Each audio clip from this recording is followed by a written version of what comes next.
साईं मुंहिंजा प्यारो दोस्त अब्दुल अज़ीज़ अब्बासी कलम खणे थो पंहिंजे प्यारे भाउ जी यादि में।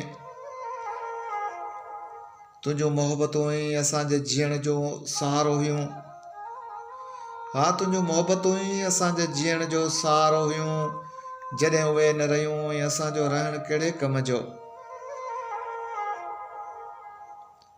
पहिरां दिलि जे वीरान रिण ते ककर बांवरा थोरो ई वसी हा त छा थिए थी। अॼु तो सवा सभु कुझु अधूरो पियो लॻे। तुंहिंजो मुर्की मिलण जिन रस्तनि ते तुंहिंजो अचणु उहे सभु चाहियूं वीरान पियूं लॻनि।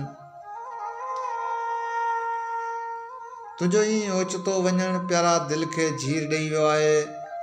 दिलि घुरिया दोस्त तुंहिंजा अॼु बि रोई तुंहिंजो पुछंदा आहिनि। सची ॿुधाए त ता गफ़ूर किथे आहे। आऊं अकेलो थी वियो आहियां। कंहिंखे दिलासा ॾियां, दोस्तनि खे, अम्मा बाबा खे या तुंहिंजे नंढड़नि बचनि खे।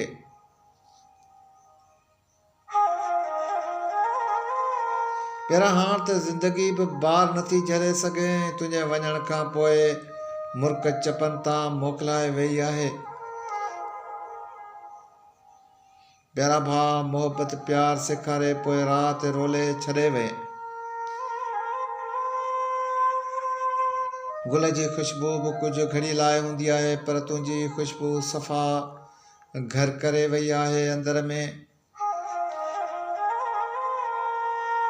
हा, जॾहिं खां विछड़ी वियो आहीं जानी तनाई जीअण नथी ॾे।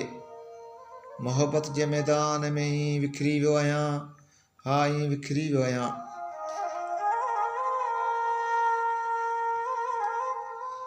दुआ त अल्लाह पाक प्यारे जानी भाउ अब्दुल गफ़ूर अब्बासी के जन्नतुल फिरदौस में आला मक़ाम अता फरमाए। हा प्यारा भाउ, विछड़ियो आहीं पर विसरियो न आहीं।